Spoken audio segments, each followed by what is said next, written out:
말씀은 데살로니가전서 1장 4절에서 6절까지 말씀입니다. 한 절씩 교독하고 마지막 절을 함께 읽도록 하겠습니다. 하나님의 사랑하심을 받은 형제들아, 너희를 택하심을 아노라. 또한 능력과 성령과 큰 확신으로 된 것임이라. 우리가 너희 가운데서 너희를 위하여 어떤 사람이 된 것은 너희가 아는 바와 같으니라. 함께요. 또 너희는 많은 환난 가운데서 성령의 기쁨으로 말씀을 받아 우리와 주를 본받은 자가 되었으니. 아멘. 우리 저 앞에 계시면 인사 한번 하겠습니다. 오늘 말씀 제목으로 인사하겠습니다. 딱 보면 압니다. 이렇게 인사하겠습니다. 딱 보면 압니다. 예, 기도해 주셔서 어제 저녁에 11시까지 청소년부 겨울 수련회가 은혜 가운데 마쳤습니다. 제가 어제 설교하고 기도에 인도하다 보니까 목이 살짝 이제 좀 아파요.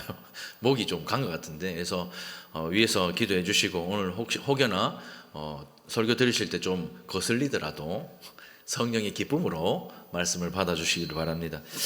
사랑의 무게는 각자가 다르죠. 그래서 사랑을 받는 사람과 그렇지 못한 사람의 차이는 극명하게 드러납니다. 특히 아이들이 성장하면 이런 차이가 확실하게 드러납니다. 사랑받고 자란 아이들과 그렇지 못한 아이들의 차이는 분명하죠. 사랑받고 자란 아이들은 안정형이죠. 존재 자체로 사랑을 받을 가치가 있다라고 생각하면서 자신에 대한 믿음이 단단한 아이입니다. 실패하거나 실수를 해도 내 행동이 잘못된 것이지 나라는 존재 자체가 쓸모없다고 생각하지 않고요. 남들이 평가에 크게 또 신경 쓰거나 휘둘리지 않고 자신의 감정 표현이 자연스럽고 안정적이고 나는 존중받는다라고 느끼면서 자존감이 또 높고 스트레스를 받는 상황에서도 회복, 탄력성이 좋은 아이들로 성장을 합니다. 반면에 사랑이 부족한 아이를 보면 불안정형이죠. 내가 무언가를 잘 해내야 사랑받을 수 있다라고 생각하니까 끊임없이 자신의 가치를 증명하려고 하니까 그렇게 힘이 든 거예요. 또 완벽주의 성향을 보이거나 또 타인의 칭찬과 인정에 과도하게 목말라 하기도 하고, 또 반대로 사랑받을 자격이 없다 스스로 비하하기도 합니다.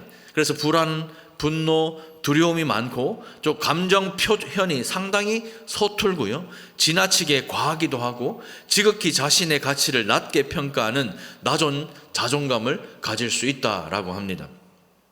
아이들만 그렇겠습니까? 아내도 똑같죠. 사랑받는 아내의 표정에 보면 여유가 있어요. 그늘이 없어요. 나이가 들어도 소녀 같은 순수함이나 장난기가 남아 있습니다. 왜냐하면 남편이라는 든든한 내 편이 있기 때문에 세상이 두렵지 않기 때문이죠. 남편의 눈치를 보지 않고 자신의 감정을 솔직하게 또 편안하게 드러냅니다. 근데 반면에 또 사랑받지 못하는 아내를 보면 늘 긴장이 있고 또 표정이 어둡고 날카로워 보일 수가 있죠. 내가 다 짊어져야 된다라는 그 부담감 때문에 미간에 주름이 잡혀 있거나 한숨이 잦아요. 또 남편의 기분을 살피느라 또 눈치를 보거나 또 반대로 방어적인 태도로 그런 말투로 공격을 하기도 합니다. 아내만 그렇겠습니까? 남편은요. 사랑받는 남편은 어디서든 당당하고 여유가 있습니다. 아내가 자신을 최고로 인정해 준다라는 그 믿음이 있기 때문에 밖에서 조금 싫은 소리를 들어도 쉽게 마음이 무너지지 않아요. 또 타인에게 너그러워요. 마음의 공간이 그 사랑으로 가득 차 있으니까 굳이 밖에서 내 자존심을 세우려고 핏대를 막 올리지 않아도 됩니다. 그리고 대화하다 보면 은연중에 아내 자랑을 하거나 아내의 의견을 존중하기도 하죠. 반면에 사랑받지 못하는 남편은 밖에서 과도하게 허세를 부려요. 또 반대로 위축되어 있기도 합니다. 집에서 인정받지 못하는 그 결핍을 밖에서 채우려고 하기 때문에 이러한 모습들이 보이는 것이죠. 매사에 비판적이고 매사에 냉소적인 태도를 보이기가 쉽다라고 챗GPT에서 알려줬어요. 여러분들의 아내, 여러분들의 자녀, 또 여러분들의 남편은 어떻습니까?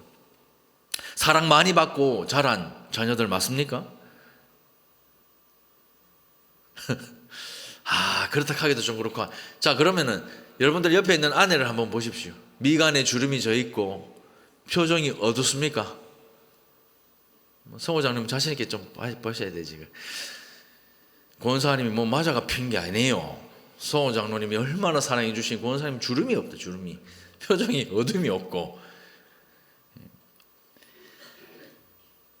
여러분들의 자녀들은 어떻습니까? 아내와 남편은 어때요? 아이들이나 아내나 남편이 집을 휴식처가 아니라 막 감옥이라고 생각하진 않습니까? 대화할 때마다 가시가 돋아 있고 공격적으로 말하고 있지는 않습니까? 아예 말해봐야 소용없다 생각하고 입을 닫고 있지는 않습니까? 이처럼 우리가 누군가에게 사랑을 받는다라는 것은 우리 인생에서 정말 중요한 것이죠. 왜냐하면 사랑을 받아야 사랑할 줄 알기 때문에 그래요. 어릴 때부터 상처가 많은 사람들은 사랑을 할 줄을 잘 몰라요. 사랑받을 줄을 모르기 때문에 사랑할 줄 모르는 것이죠. 저는 신앙생활도 동일하다 생각을 합니다. 우리가 하나님께 선택을 받고 사랑을 받아야 하나님을 사랑할 수 있고 이 사람을 사랑할 수 있어요. 이 데살로니가에는요, 기득권으로 가득 차 박해하는 유대인들이 많았습니다. 이 사도 바울은 데살로니가 교회를 생각할 때마다 감사와 기쁨이 넘쳤다라고 고백합니다. 지금 데살로니가 교회에 문제가 있어요. 박해가 있고 방해가 있음에도 불구하고 사도 바울은 이 교회를 생각하니까 내 마음에 감사와 기쁨이 넘친다라고 말합니다. 왜요? 유대인들이 그렇게 박해하고 방해를 해도 그럼에도 불구하고 이 데살로니가 교회의 성도들의 삶을 보니까 믿음의 역사가 나타나고 소망의 인내가 나타나고 사랑의 수고가 그 교회에 나타나더란 말입니다. 박해가 있고 방해가 있으면 힘들어요. 신앙생활 하는데 남편이 박해하고 아내가 박해하면요, 신앙생활하기 힘듭니다. 멀리 안 봐도 우리 달산교회 옛날에 보십시오. 아마 여기 앉아 계신 분들 다 아실 텐데 옛날에 교회 그 빨간 딱지 붙을 때 기억나십니까? 빨간 딱지 막 붙어 있을 때 식기에도 빨간 딱지 붙이고 뭐 온데다 빨간 딱지 붙이고, 지금 제가 그때는 어렸을 때인데 지금 생각나는 건 눈에 온통 빨간 게 막 붙어 있어요. 그래서 이게 뭐냐 물어보니까 뭐 압류되면 그 빨간 딱지 붙인다 하는 거예요. 딱지 띄면 잡혀간다 하면서 뛰지 마라 하면서 아이들한테 막 그때 주의를 줬던 게 기억이 나요. 그때 행복했습니까? 그때 즐거웠습니까? 그때 어땠어요? 서로 보면요, 뭐 잡아 몰랐고 막 안달이, 뭐 1층 2층 나라가 막 서로 잡아 몰랐고 막 안달이었어. 우리만 피해자야. 저는 재광이랑 친구인데 올라오면서 가재 가고 지는 2층 가고 저는 1층 그래서 끝나고 나면 놀이터에서 같이 만나고 또 대동단결을 이루고. 와, 그때 기억나십니까? 그때 행복했어요? 그때 감사와 기쁨이 충만했습니까? 아니잖아요. 교회 안에 문제 있고 다툼이 있고 방해가 있고 박해가 있으면 교회가 부흥될까요? 행복할까요? 전혀 아닙니다. 그런데 데살로니가 교회는요, 그런 방해와 박해 속에서도 교회와 성도들의 삶을 보니까 믿음의 역사와 사랑의 수고와 소망의 인내가 드러났다라고 말합니다. 낙심하고 좌절해서 나 데살로니가 교회 안 나갈란다 맛이, 이런 교회 안 가고 말지, 그게 아니라 오히려 이 데살로니가 교회는 부흥이 일어났답니다. 어떻게 이런 일이 있을 수 있었습니까? 저는 그 이유가 4절이라고 생각하는데 우리 4절을 같이 한번 읽어보겠습니다. 시작. 하나님의 사랑하심을 받은 형제들아 너희를 택하심을 아노라입니다. 먼저는요, 하나님의 사랑하심을 받은 이 문장에서 찾아볼 수가 있어요. 바울은요, 데살로니가 교회와 성도들을 생각할 때마다 하나님의 사랑을 받은 사람들이라는 사실을 깨닫게 되었던 것입니다. 그래서 이들을 생각할 때마다 감사하고 기뻐했던 것이죠. 이 교회에 여전히 박해가 있고 방해가 있고 행복하지 않고 너무나 힘들고 어려운 상황 속에 신앙생활하고 있지만 이 데살로니가 성도들은요, 하나님의 사랑을 받은 것을 알기 때문에 사도 바울은요, 걱정하지 않고 근심하지 않고 오히려 감사하고 기뻐한다라고 말하고 있어요. 하나님의 사랑을 받은 형제들은 달라도 다르다는 얘기. 하나님의 사랑을 받은 교회는 달라도 다르다는 겁니다. 우리 달산교회는 하나님의 사랑을 받은 교회 맞습니까? 저는 하나님의 사랑을 받은 목사 맞습니까? 우리 장로님들은 하나님의 사랑을 받은 장로님들 맞으십니까? 딱 보면 알아요. 딱 보면 하나님의 사랑을 받은 교회인가 그렇지 않은 교회인가, 그러한 사람인가 그렇지 않은 것인가 딱 보면 압니다. 제가 주일날 그러죠. 교회 오면 제발 좀 웃으세요. 아니 그 주차장까지는 안녕하세요 잘 지냈어요 하다가 2층 문만 열고만 신의 악달이 돼가지고 내가 누려왔던 분. 아니 예배당에 오면 마음을 좀 유들유들하게 온순하게 해가지고 좋은 밭으로 딱 갈아엎어가지고 이래도 좋고 저래도 좋아야 되는데 예배당만 들어오면 아이고 더부레이, 아이고 추부레이, 아이고 시끄러부레이. 그게 우리의 모습이잖아요. 그런데요, 하나님의 사랑을 받은 교회는요 달라도 달라요. 하나님의 사랑을 받은 성도는 달라도 다릅니다. 유대인의 박해와 방해로 벌써 없어져도 이상하지 않은 이 데살로니가 교회였고 벌써 시험에 들어서 나 교회 안 나갈란다, 이딴 교회면 나는 신앙생활 안 할란다. 그렇게 생각하면서 교회를 다 떠나가도 이상하지 않은 데살로니가 교회였지만 오히려 이 교회에 사랑의 수고, 소망의 인내, 믿음의 역사가 나타났다라는 겁니다. 어떻게 이럴 수 있었을까? 저는 다음으로 택하심을 아노라라는 이 택하심이라는 단어에서 이 힌트를 찾았습니다. 여기서 말하는 택하심이라는 것은 신학적인 용어로 예정이라는 것이죠. 이 예정교리는 상당히 까다로운 주제라서 장로교와 감리교를 교단이 나뉘어지는 배경이 되기도 했습니다. 구약과 신약 전체를 관통하는 주제 중에 가장 중요한 주제가 바로 예정입니다. 대표적으로 예정교리를 말할 때는 에베소서 1장 4절을 말하는데요. 곧 창세전에 그리스도 안에서 우리를 택하사 우리로 사랑 안에서 그 앞에 거룩하고 흠이 없게 하시려고 이 말씀을 가지고 하나님은 우리를 창세전에 택하셨다라는 것을 우리는 믿습니다. 천지와 만물이 존재하기도 전에, 여러분과 제가 어머니 뱃속에 있기도 전에 하나님은요 창세 전에 우리를 선택하셨다고 성경은 말씀하고 있습니다. 예정이라는 이 어려운 진리를 다룰 때마다 성경은요 그 선택의 배경을 강조합니다. 누가 우리를 선택했느냐, 언제 우리를 선택하셨느냐, 그것을 강조하는 거예요. 우리가 삶의 어느 순간에 예수를 믿게 되었을지라도 그 출발은 창세전부터 그리스도 예수의 사랑 안에서 시작되었다라는 것입니다. 창세전부터, 즉 굉장히 오랜 세월 동안 우리 하나님이 우리를 당신의 마음에 품으시고 사랑해 오신 결과에 여러분과 제가 어느 순간 예수를 믿게 된 것이에요. 그 순간에 그날에 재수 좋게 딱 예수를 믿은 것이 아니라 창세전부터 하나님이 우리를 가슴에 품고 그리스도 안에서 사랑해 주시면서 사랑 안에서 우리를 품어주셨기 때문에 그때에 딱 맞게 우리가 예수를 믿게 된 거예요. 우리가 이 땅에서 예수를 믿은 믿음의 연륜이 1년이든 10년이든 50년이든 실제로 하나님이 우리를 마음에 품기 시작한 그때는 창세전이었다라는 사실을 반드시 기억하십시오. 아주 오래전부터 여러분과 저를 마음에 품고 사랑하시고 기다려 오셨기 때문에 이 구원이 그만큼 견고하고 영광스럽다는 사실을 이 택하심이라는 진리는요 우리에게 강조하고 있는 것입니다. 우리가 교회를 몇십 년 나왔냐, 몇 대째 믿느냐, 이게 중요한 것이 아니라 창세전부터 우리를 사랑하신 그 하나님의 사랑을 우리가 받았기 때문에 딱 보면 이 정도 하면 압니다 해야 되는 거 아니에요? 딱 보면 압니다. 딱 보면 알아야 돼요. 달산교회 성도들은 딱 보면 하나님의 사랑을 받는 성도구나. 달산교회는 딱 보면 하나님의 사랑을 받는 교회구나. 딱 보면 압니다. 어쩔 수 없어서 마지못해서 하나님이 이 구원을 우리에게 주신 것이 아니에요. 창세전부터 오랜 계획의 결과가 바로 이 구원입니다. 그렇기 때문에 이 구원이 매우 견고하고 안전하며 영광스럽다는 사실을 이 예정이라는 진리가 우리에게 전달해 주고 있는 것이죠. 그러므로 하나님의 사랑을 받은 사람은 택하심을 받은 사람, 교회입니다. 그러므로 우리 성도들도요, 교회도요, 택하심에 대한 확신만 있다면 아는 거예요. 우리가 예수 믿는다고 여기 십자가가 이마에 새겨져 있는 게 아니잖아요. 차라리 구원받을 사람이나 구원받은 사람이 십자가로 이렇게 전해져 있으면 전도하기 얼마나 쉽습니까? 지나가다가 십자가 있는 사람한테만 사탕 주면 돼요. 그러면 욕먹을 필요 없고 거절감 당할 이유 없어요. 그런데 지나가다 보면 누가 예수 믿는지 예수 안 믿는지 몰라요. 심지어 직장 가잖아요. 내가 예수 믿는 사람인데 들킬까 봐 조마조마해. 들키잖아요. 니도 예수 믿나? 니도 교회 나가나? 야, 그러면 나 안 나갈란다. 아이고, 아니 교회 다니세요? 대박. 하늘이 노할 일이라. 그럼 나 교회 안 나갈란다. 그런 인생을 살고 있는 것이 우리잖아요. 그런데 성경은요, 딱 보면 압니다. 성경은 딱 보면 안다 그래요. 그럼 어떻게 해야 우리가 우리 교회가 하나님의 사랑을 받은 택하심에 대한 확신을 가질 수 있는가? 어떻게 딱 보면 아는가? 그걸 오늘 두 가지를 한번 살펴보려고 하는데 첫 번째는 이것입니다. 같이 한번 읽겠습니다. 시작. 나를 보면 압니다. 딱 보면 아는데 누굴 보면 안다고요? 나를 보면 알아요. 오늘 본문 4절에서 핵심 단어는 아노라라는 단어입니다. 하나님의 선택은요, 하나님의 주권에 속한 영역인데 어떻게 알아요? 아니, 하나님이 오늘 이 자리에서 예배드리고 있는 여러분들 중에서 우리 모두가 천국 가는 사람은 분명히 아닐 겁니다.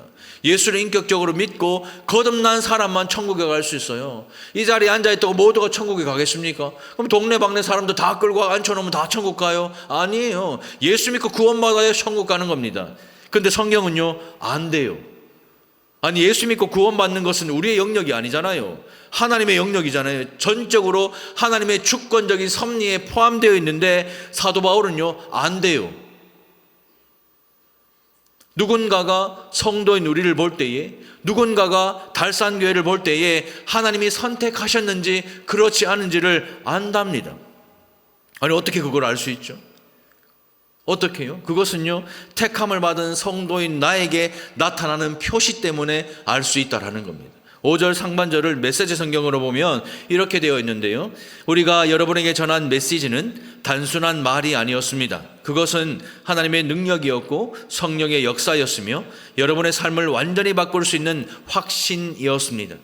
사도 바울은 데살로니가 교회에 전한 말씀이 그냥 사람의 말이 아니라 하나님의 능력과 성령의 역사로 그 한 사람 한 사람에게 역사되어진 것을 보고 그 역사의 결과가 사랑의 수고와 소망의 인내와 믿음의 역사로 나타나서 아무도 교회를 떠나지 아니하고 박해와 방해 속에서도 교회를 지키며 기쁨으로 말씀을 받은 그 성도들을 보면서 확신을 했던 거예요.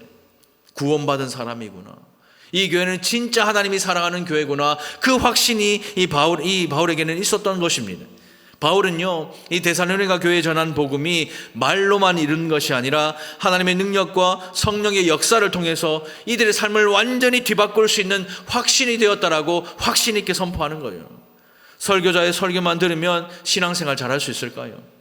여러분들이 주일날 예배 안 빠지고 이 자리에 나오고 저도 설교 준비 열심히 해가지고 한글 잘 설명하기 쉽게 좀 좋은 단어로 좀 듣기 쉬운 좀 이해하기 쉬운 단어로 다 바꿔가지고 설교 잘하면 여러분들 그게 은혜가 되겠습니까? 아니에요.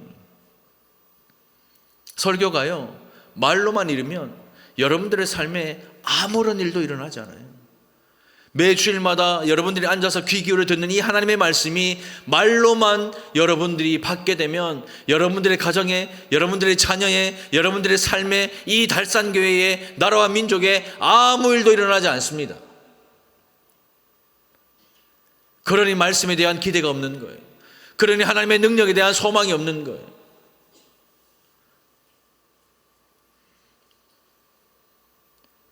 설교자의 설교가 말로만 이르지 않고 하나님의 능력과 성령의 역사가 임해야 삶을 완전히 바꿀 수 있는 확신이 생기는 것입니다. 아멘이십니까?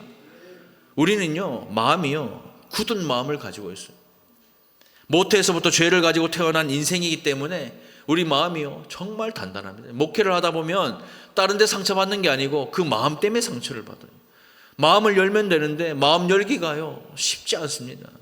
목회자가요, 괜찮습니까? 물어보면 너무 힘들어요. 기도해 주세요. 함께 기도해 주세요. 이러면 되는데 힘들어요. 힘들지 안 힘들겠어요? 이런 사람 없는 거겠죠. 대부분 성도들이 이래요. 힘드시죠? 몰라서 못 남아. 힘들 죽겠는데. 왜 딱 봐도 힘든데 힘드시죠? 물어보면 목사님 감사합니다. 관심 가져주고 뭐 이런 게 아니고 몰라서 못 남아. 안 보이나? 눈 삔나? 실제로 그렇게 말하고 생각하는 성도들이 진짜 많습니다. 왜요? 마음이요, 예배당에 앉아 있어도요, 돌짝 받치고 가시덤불이고 길가받칩니다. 눈으로 봐도 보지 못하고 귀로 들어도 들리지 않아요. 말씀이 여러분들의 심령에 떨어져도 금방 죽어버리거나 햇볕에 말라버리거나 새가 쪼아 먹으니까 열매를 맺지 못하는 겁니다. 그러나 그런 사람들도 사람의 말로만이 아니라 하나님의 능력과 성령의 역사로 말씀을 듣게 하시고 깨닫게 하신다면 그때 우리의 삶을 완전히 바꿀 수 있는 확신이 생겨나는 거예요. 그걸 누가 주십니까? 성령 하나님께서 말씀을 우리에게 적용해 주셔야 말씀의 능력이 나타나는 겁니다. 우리가 이 시간에도 말씀을 들을 때에 좋은 말씀이구나, 이것을 넘어서서 성령 하나님께서 나에게 이 말씀을 깨닫게 하셔서 하나님의 능력이 되고 성령의 역사로 나타날 수 있도록 간절한 그 간절함이 있어야죠. 그 간절함이 성경에 뭐라고 합니까? 사슴이 시냇물을 찾아 갈급하는 그 갈망이 여러분들에게 있으십니까? 주일이니까 온 거 아니에요? 달산교회가 내 교회니까 온 거 아닙니까? 오늘도 예배를 드려야 될 것 같으니까 온 거 아니에요? 3대째 4대째 예수 믿으니까 온 거 아닙니까? 그렇게 이 자리에 앉아 있으면 여러분들은 말씀을 들어도요 절대로 열매 맺지 못합니다. 목사인 저부터 그 갈망과 그 갈증이 없으면 이 말씀이 나에게서부터 열매가 맺지 않죠. 근데 그 말씀이 어떻게 여러분들의 삶을 바꾸고 변화시킬 수 있는 말씀이 되겠습니까? 그래서 여러분들은 저를 위해서 기도해 주셔야 되고 저도 여러분들을 위해서 기도를 하는 거예요. 말씀을 전하는 저는 그걸 어떻게 할까요? 저는 딱 보면 알아요. 제가 몇 번 그랬죠. 저는 딱 보면 압니다. 어떻게 아느냐? 말씀을 듣고요 한 주간 고민하는 성도들이 많아지면 저는 알아요.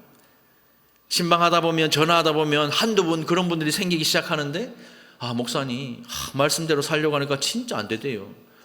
지난주 목사님 남편한테 순종하라 했는데 이번 주 불순종 쩔었는데 자식들한테 축복하는 말 하라 했는데 이번 주도 저주하는 말 진짜 잘 안 되네요.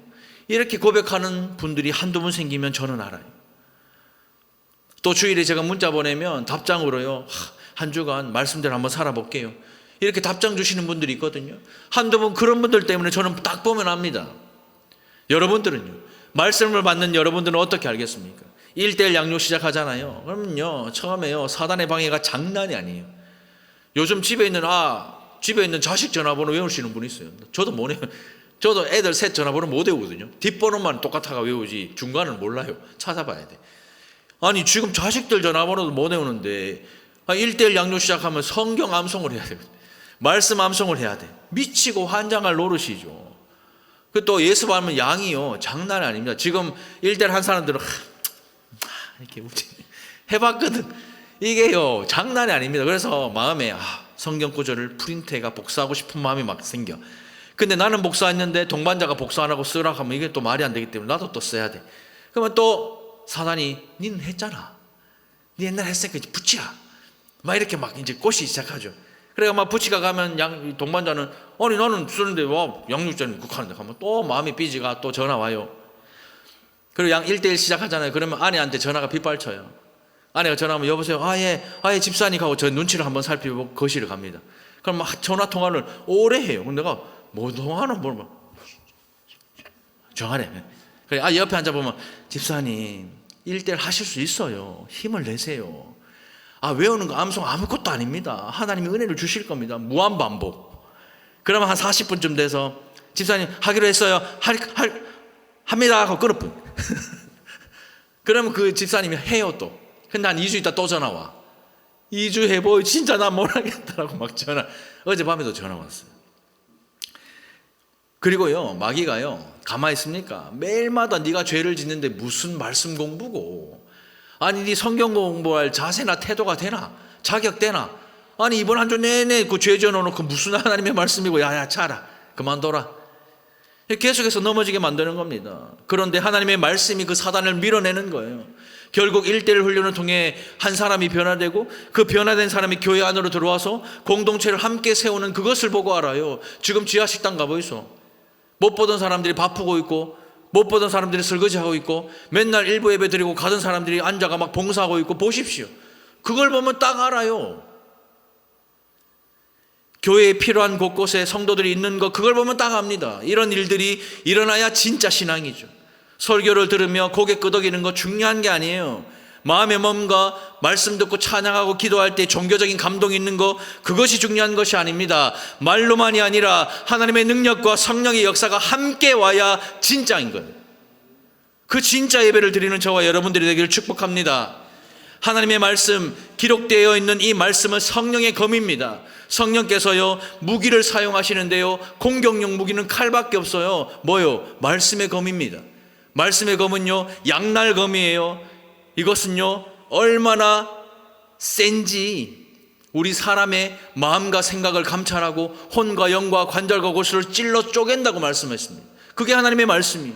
지금 목회자를 통해 설교자를 통해 듣는 이 하나님의 말씀이 하나님의 능력과 성령의 역사로 함께 여러분들에게 와서 역사가 되어지면 이 양날검인 성령의 검이 여러분들의 죄를 자르고 여러분들의 삶에 더럽고 추악한 것을 잘라내는 거예요. 그 은혜가 없으면 어떻게 예수 믿어요? 그 은혜가 없는데 어떻게 신앙생활을 합니까? 여러분의 삶을 완전히 바꿀 수 있는 큰 확신이 말씀으로부터 하나님의 능력과 성령의 역사로 함께 오게 되는 놀라운 은혜를 경험하는 저와 여러분들이 되기를 축복합니다. 바울이 데살로니가 교회에 말씀을 전할 때 그런 역사가 있었던 거예요. 하나님의 말씀이 말로만 전달되는 것이 아니라 하나님의 능력과 성령의 역사가 그 말씀을 붙들어 사용하니까 이 데살로니가 교회 성도들의 삶에 완전히 변화되는 큰 확신이 생기면서 좌절되고 낙심되고 큰 환란이 있어도 여전히 믿음의 역사와 사랑의 수고와 소망의 인내가 이 교회와 성도들에게 나타났던 것입니다. 성령께서 그 말씀을 검처럼 사용하셔서 우리를 묶고 있는 죄악들을 끊어내고 악한 것을 끊어내고 세상의 욕망을 끊어내고 모태에서부터 죄를 가지고 온 우리에게서 그 죄를 잘라버리시는 거예요. 오늘 이 예배에서 선포되는 하나님의 말씀이 박정길 그 담임 목사 입에서 나오는 말로만이 아니라 하나님의 능력과 성령의 역사가 이 말씀을 붙들어서 말씀을 전하는 저도 말씀을 받는 여러분들도 삶의 완전한 변화가 있는 큰 확신으로 전해지기를 주님의 이름으로 축원합니다. 두 번째는요, 이것인데요. 같이 한번 읽겠습니다. 시작. 당신을 보면 압니다. 우리 옆에 계신 분들 보고 한번 해볼게요. 자, 용기를 가지고 시작. 당신을 보면 압니다. 딱 보면 아는데 첫 번째는 나를 보면 알고 두 번째는 함께 신앙생활하는 당신을 보면 알아요. 하나님의 능력과 성령의 역사는 절대로 우리를요 강제적으로 변화시키지 않습니다. 삶을 완전히 바꿀 수 있는 확신을 가지게 하셔서 우리 스스로 다짐하고 결단하여 성화를 이루게 하십니다. 그전에는 주일날 교회 예배드리러 오는 거 귀찮아요. 깨어도요 잘 일어나지도 않습니다. 일나도요 머리 감는 게 세워라 내워라, 옷 입는 것도 세워라 내워라. 대부분 아빠들이 차에서 주차 시동 걸어놓고 기다리고 있으면 내려와도 안 내려와요. 죽어도 안 내려와요. 그걸로 싸우는 사람 많지요. 그걸로 싸우는 가장 많아요. 특히 애들요 죽으라고 안 내려와. 저거 늦으면 우리도 늦거든요. 쓸데없는 또 공격을 받고 욕을 먹어야 되니까 싫어. 그러면 교회 가는 길에 싸워. 그죠? 교회 가는 길에 차 안에서 싸우고 예배당에 앉아서 은혜가 되겠어요? 예. 그게 무한반복이에요. 그런데 하나님은요 우리를 강제로 변화시키지 않아요. 바울과 그 일행들이 데살로니가 성도들을 볼 때에 하나님의 능력과 성령의 역사로 삶이 완전히 변화되는 큰 확신을 보았는데 6절입니다. 또 너희는 많은 환난 가운데서 성령의 기쁨으로 말씀을 받아 우리와 주를 본받은 자가 되었다라고 바울이 고백을 하고 있어요. 강제로 변화시키지 않고 스스로 다짐하여 변하게 하시는데 그 이유가 바로 6절입니다. 우리가 말씀을 들어도 왜 깨닫지 못하고 귀가 있어도 왜 듣지 못하는가? 네 가지 밭의 비유에서 보듯이 다 같이 이 시간 여러분들 하나님의 말씀을 듣고 있습니다. 아무것도 듣지 않은 것과 같은 사람들이 있어요. 말씀을 아무리 들어도 나는 전혀 들은 것 같지 않은 사람들이 있습니다. 왜요? 마귀가 금방 말씀을 물어가 버리기 때문이죠. 또 어떤 사람들은 말씀을 듣고 반응하는 것 같지만 실제로는 열매를 맺지 못해요. 그렇다면 말씀을 듣고 열매를 맺는 성도들의 특징은 무엇인가? 그것은 바로 말씀을 받아 인내하면서 결실을 하는 성도입니다. 한국교회 성도들의 가장 큰 약점 있죠. 빨리 무조건 빨리 세례도 빨리 학습도 빨리 무조건 다 빨리 직분도 빨리 그러면 서립게 되는 것이죠. 삶에서는 상당히 능동적인데 신앙생활은 수동적이에요. 세상에서는요 하지 말라 하는 것도 그렇게 알아서 잘하는데 교회에서는요 해달라 하는 것도 안 해요. 교회에서는요 교사로 좀 섬겨주십시오. 바쁩니다. 좀 봉사하는 자리에 나오실래요? 바쁩니다. 안 바쁜 사람 누가 있어요? 이 안 바쁜 사람 손 한번 들어보이소. 안 바쁘려면 청도 묘지 가야 안 바빠요. 눈 뜨고 있으면 다 바쁩니다. 우리 할매들만 안 바쁠 것 같아요. 우리보다 더 바빠요. 요즘 잠도 없어가지고 더 바쁩니다. 일어나가면 하루 종일 예? 남들 요즘 젊은 아들 집에서 자는 시간에 우리 어르신들 나와서 봉사하고 있어요. 이거 젊은 아들 다 집에서 잘 때 아침 7시 이거 더 바빠요. 나이들만 안 바쁩니까? 아니에요. 다 바빠요. 신앙생활을 하면 그냥 교회만 빠지지 않고 잘 나오면 저절로 되는 게 아니에요. 신앙생활은 절대로 그렇게 되는 것이 아닙니다. 하나님은요, 우리의 전 인격을 원하세요. 우리의 전 인격이 말씀을 받아들이는 것 원하시는 겁니다. 머리로만 듣고 머리만 큰 비정상적인 성도가 아니라 내가 머리로 말씀을 들었으면 말씀이 내 가슴 깊이 와닿는 것, 그것이 인격적인 반응인데요, 세상에서 완전히 변화되기를 원하시는 거예요. 데살로니가 성도들이 바로 이렇게 말씀을 받았던 겁니다. 어떻게요? 이렇게 같이 한번 읽어볼까요? 시작. 많은 환난 가운데서 성령의 기쁨으로 말씀을 받았다. 환난과 박해가 있고 절망과 좌절이 있으면 말씀이 기쁨으로 들려요. 여러분도 한번 생각해 보십시오. 여러분들 가정에 큰 환난이 있어요. 여러분들의 삶에 큰 문제가 있는데 예배당에 앉아서 말씀 들으면 말씀이 잘 들립니까? 잘 들려요? 아니잖아요. 근데 데살로니가 교회 성도들은요, 우리보다 더 많은 환난 가운데 있지만 성령의 기쁨으로 말씀을 받았다라고 말씀하고 있습니다. 어려움이 많은데도 이 말씀을요, 성령의 기쁨으로 받았다. 방해하고 박해하는 유대인들이 있기 때문에 말씀을 받으면 얼마나 큰 어려움이 따르는지 알잖아요. 이 말씀을 받으면요, 유대인들하고 상거래를 못합니다. 이 교회의 주 갑질하는 사람들이 유대인들인데 말씀을 받으면 유대인들에게 밉게 보이니까 신앙생활도 옳게 못해요. 왕따 당해요. 그럼에도 불구하고 기쁨으로 말씀을 받았다라는 거예요. 손해볼 거 알면서도 기쁨으로 말씀을 받았다라는 거예요. 내가 무시당할 거 알면서도 기쁨으로 말씀을 받았다라는 거예요. 주일날 교회 나오면 안 되는 거, 세상 사람들한테 무시당하고 멸시당한 거 알면서도 교회 나와서 예배 드리는 겁니다. 이런 것을 보면 데살로니가 성도들이 그냥 믿은 게 아닙니다. 택함을 받은 백성답게 제대로 믿고 있는 표가 난다라는 거예요. 많은 시련과 어려움이 있는데 어떻게 성령의 기쁨으로 말씀을 받았는가? 데살로니가 성도들도 우리하고 똑같은 인생들인데 어떻게 그들은 기쁨으로 말씀을 받았을까? 그것은요, 당신을 보면 알기 때문에. 데살로니가 교회 성도들이 함께 어렵게 신앙생활하면서 내가 너를 보고 네가 나를 보니 알겠거든. 아, 하나님 살아계시구나.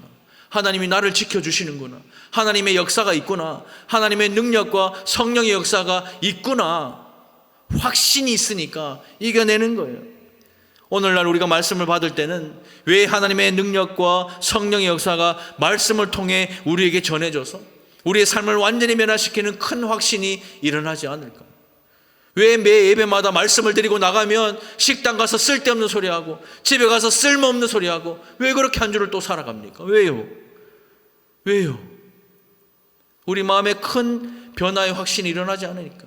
남편은 아내를 보면 알고 아내는 남편을 보면 알아야 되는데 모르겠어요. 함께 신앙생활하는 우리가 목사가 장로를 보면 알고 장로가 목사를 보면 알아야 되는데 모르겠어요. 성도가 성도를 보고 그 성도가 성도를 보면 알아야 되는데 모르겠어요. 그래서 교회가 망하는 것이죠. 그래서 교회에 문제가 생기는 것이죠. 말씀을 들어도 우리의 가치관과 나의 마음과 생각과 정면 충돌이 되기 때문에 받아들이지 않는 겁니다. 우리가 생각하는 것은 예수 믿으면 뭐예요? 만사형통이고 예수 믿으면 푸른 풀밭이고 쉴만한 물가여야 되는데 이놈의 목사님은 설교할 때마다 아픔도 있고 고난도 있다 하고 막 쉴만한 물가는 잠깐이고 고난은 영원하다 하고 막 예수 믿으면 막 레드카펫 쫙 깔려가지고 내 인생이 쫙 이래 돼야 되는데 예수 믿는 그 순간부터 광야가 시작된다 하고 막 야, 이거 뭐 차라리 절에 가는 게 낫지. 차라리 뭐 천주교 가서 말씀 듣는 게 낫지. 교회 오면 계속 고난이 있다 하고 아픔이 있다 해요. 한국 교회가요, 지난 세월 동안 했던 가장 큰 실패가 뭐냐면 지금 이 시대 교회가요, 하나님 보시기에도 부끄럽고 사람 보기에도 부끄러운 이유가 뭔지 압니까? 고난을 바르게 해석할 수 있도록 여러분들을 가르치지 않은 거예요. 병이 걸리거나 우리 가정에 우환이 생기잖아요. 죄와 연결시켜서 죄 지었기 때문이라고 강제적으로 해석하고 적용합니다. 자식이 안 되잖아요. 네 죄를 졌지. 몸이 아프잖아요. 죄를 졌지. 우리 나이 많은 분들 다 그래요. 죄를 졌지. 목사한테 아프다 소리도 못해. 옆에 있는 성도한테 아프다 소리 못해. 괜히 아프다 했다가 죄인 낙인 지키는 거예요. 그러니까 함께 세우는 공동체 안에서도 아프다 소리 못하고 우환이 있다 소리 못하고 기도해달라 소리 못합니다. 그러니까 신앙이 수동적인 거예요. 목사 의존적인 거예요. 눈물 날 큰일이 있어도 어디 말도 못해요. 왜? 예수 똑바로 못 믿었다고 손가락질 당할까 봐. 그래 놓고는 세상살이로 신앙을 평가합니다. 인생에서 만나고 싶지 않은 시련을 만나면 하나님이 나를 사랑하지 않는 것 같아요. 그렇지 않아요. 본문 보십시오. 많은 환난 가운데서 성령의 기쁨으로 말씀을 받았다라고 말하지 않습니까? 환난이 있어야 성령의 기쁨으로 말씀을 받을 수 있다는 얘기입니다. 문제가 있어야 성령의 기쁨으로 말씀을 받을 수 있다는 얘기입니다. 문제가 있으니까 성령의 말씀으로 안 들리는 것이 아니라 문제가 있으니 성령께서 성령의 말씀으로 받게 해주신다는 거예요. 그게 하나님의 사랑입니다. 그게 사랑이에요. 그게 우리에게 고난과 문제를 주시는 하나님의 진심이에요. 그 은혜가 있기를 축복합니다. 그 결과가요, 6절 보십시오. 우리와 주를 본받은 자가 되었다 말합니다. 많은 환난 가운데서 성령이 주시는 기쁨으로 하나님의 말씀을 받는 것은요, 우리와 주님을 본받는 사람이 되게 하기 위해서. 여기서 우리는 누굽니까? 당신이에요. 여기서 우리는요, 여러분도 지금 옆에 앉아 계신 당신입니다. 한 주 내내 세상 속에서 고난당하다가 잠시도 쉴 수 없는 세상 속에서 고통 중에 있다가 지금 예배당에 앉아있는 당신. 그러면 주님은 누굴까요? 십자가에 달려 죽기 위해 이 땅에 오신 예수 그리스도. 당신이나 예수님이나 공통점이 하나가 있다면 뭐예요? 많은 환난 아니에요. 한마디로 십자가 아닙니까? 십자가 없이는 영광이 없어요. 환난을 당할 때 성령이 주시는 기쁨이 있다는 사실을 잊지 마십시오. 여러분들 가정과 건강에, 관계에, 물질에 문제가 생기면 이게 문제가 아니라 성령이 주시는 기쁨으로 말씀을 받게 해주신 하나님의 선물임을 이해하고 깨닫고 믿으십시오.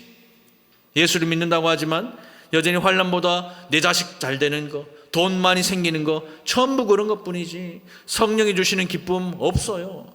하지만 고난이 있고 아픔이 있고 핍박이 있고 실패가 있고 눈물이 있는데도 우리가 그것을 이겨낼 수 있는 것은 성령이 주시는 기쁨이 있기 때문입니다. 당신을 보십시오. 옆에 있는 당신 한번 봐요. 지금 옆에 있는 당신 한번 보세요. 성령이 주시는 기쁨이 보이십니까? 보이세요?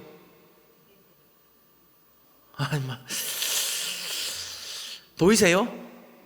보여야죠. 보여야죠. 성령이 주시는 기쁨이 있는 사람이 이래 있는 사람 아무도 없습니다. 성령이 주시는 기쁨이 있는 사람은요, 마음부터 감사가 있기 때문에 감사하고요, 유들유들한 마음을 가지고 있어요. 바울을 보세요.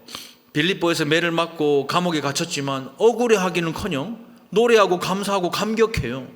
그러다가 데살로니가 와서 복음 전하는데 또 핍박받아 밤에 야밤 도주를 합니다.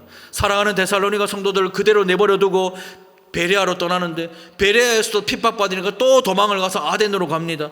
게다가 바울만 고난받으면 그래도 내만 당하면 괜찮은데 나를 도와준, 바울을 도와준 야손과 그 집 사람들 다 공에 끌려가가지고 핍박을 받아요. 바울은요, 예수 믿기 전에 인생이 수월했어요. 바울이 어떤 사람인 줄 알죠? 로마 시민입니다. 로마 시민권을 가지고 있으니까 어디 가도 무사 통과해요. 프리패스입니다. 학벌에 대한 권세, 자신감, 자부심 쩔어요. 권세도 가지고 있어요. 근데 다메섹으로 가는 길에 예수님 만나는 바람에 조집었어. 예수 안 만났으면 그 권세 가지고, 그 학벌 가지고, 그 시민권 가지고 잘 먹고 잘 살 수 있는데 이놈의 예수님이 다메섹에서 만나주시는 바람에 인생 조집분. 그때부터 바울의 생애를 보십시오. 고난과 아픔과 고통이 끊이지를 않아요. 성경에 기록은 안 되어 있지만 바울은 죽을 때도요, 그냥 안 죽습니다. 환난 중에 죽음을 맞이합니다. 그게 바울이었어요. 여러분들 무슨 인생을 선택하시겠습니까? 예수 믿기 전에는 인생이 수월했죠. 예수 믿기 전에는 죄가 죄인지 모르니까 그냥 아무 때나 살면 돼요. 근데 예수 믿으니까 죄가 죄인 줄 아는 거예요. 내가 이 사람을 미워하면 살인죄라는 걸 아니까 내 마음에 양심이 가만히 있지를 않는 거예요. 힘든 거지. 말 낳고 예수님 나를 만나 주셔가지고 인생을 조집빛내 이거지. 그럼에도 많은 환난이 바울에게 문제가 되지 않았던 것은 그 환난을 잊을 만큼 성령이 주시는 기쁨이 더 컸다라는 거예요. 여러분들이 겪고 있는 그 환난을 내가 잊어버릴 만큼, 내가 질병에 걸려서 암에 걸려서 그 암의 고통이 있는데 그 고통을 잊어버릴 만큼 성령이 주시는 기쁨이 더 크다는 겁니다. 저는 이 은혜가 이 교회와 여러분들의 길을 축복합니다. 여러분들을 힘들게 하는 관계의 문제, 건강의 문제, 삶에 참 많은 일어나는 문제, 그 환난을 잊어버릴 만큼 성령이 주시는 그 기쁨이 더 큰 교회가 되기를 축복합니다. 그러한 성도가 되시기를 축복합니다. 우리 옆에 있는 당신을 한번 볼까요? 저를 따라 이렇게 한번 고백하겠습니다. 당신을 보니 환난을 잊을 만큼 성령이 주시는 기쁨이 더 큽니다. 성령이 주시는 기쁨이 큽니다. 한 번 더 할까요? 당신을 보니 당신을 보니 환난을 잊을 만큼 환난을 잊을 만큼 성령이 주시는 기쁨이 더 큽니다. 성령이 주시는 기쁨이 더 큽니다. 아멘이십니까? 아멘이십니까? 저는 우리 교회가 정말 이런 교회가 되었으면 좋겠어요. 진심으로 여러분들에게 권면드립니다. 서로를 보면 내게 있는 환난을 잊을 만큼 성령이 주시는 더 큰 기쁨을 가지는 저와 여러분들이 되기를 축복합니다. 말씀을 맺겠습니다. 하나님의 사랑을 받아서 택하심을 받은 성도는요, 딱 보면 알아요. 누구를 보면요, 나를 보면 알고 당신을 보면 알아요. 하나님의 말씀이 말로만 이르지 않고 하나님의 능력과 성령의 역사로 나와 당신의 삶을 완전히 바꾸는 큰 확신이 되기를 주님의 이름으로 축복합니다. 많은 환난 가운데 있다면 그 환난을 잊어버릴 만큼 성령이 주시는 기쁨이 더 큰 성도, 더 큰 교회가 되기를 주님의 이름으로 축원합니다. 그러기 위해서는 말씀이 내 삶에 들어와서 내게 빛이 되고 나를 인도하셔야 합니다. 내가 절망 가운데, 문제 가운데 있어도 소망과 뜻을 보게 하셔야 합니다. 말씀이 내게 역사되어야 합니다. 이 시간 우리 함께 기도할까요? 하나님, 나를 보면 알고 당신을 보면 안다고 말씀하셨는데, 하나님, 오늘 이 말씀이 내게 찾아올 때에 하나님의 말씀으로, 하나님의 능력과 성령의 역사로 이 말씀이 내게 적용되어지고 그 말씀으로 내 삶이 완전히 변화되는 확신에 찬 그 성도가 되게 하여 주시고, 내게 있는 환난을 내가 잊어버릴 만큼 성령이 주시는 기쁨이 더 큰 우리의 가정과 우리 남편과 아내와 자녀와 교회가 되게 해주십시오. 우리 시간 주여 은혜를 주옵소서. 우리 한번 부르짖고 함께 기도하며 나갑니다. 주여 은혜를 주시옵소서.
하나님의 사랑을 받아서 택하심을 받은 성도는 딱 보면 안다 말씀하셨는데, 나를 보면 알고 당신을 보면 안다 말씀하셨습니다.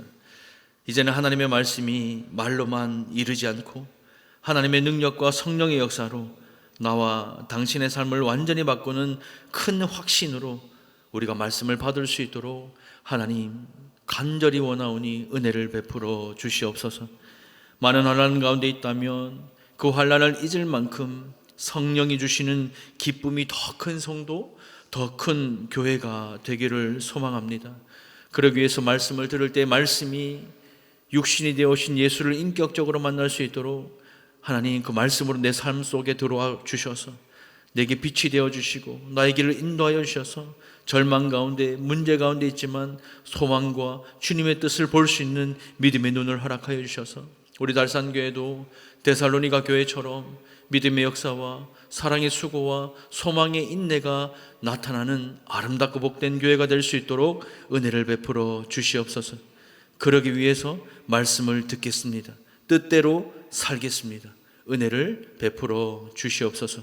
모든 말씀 살아계신 예수님의 이름으로 기도드립니다. 아멘.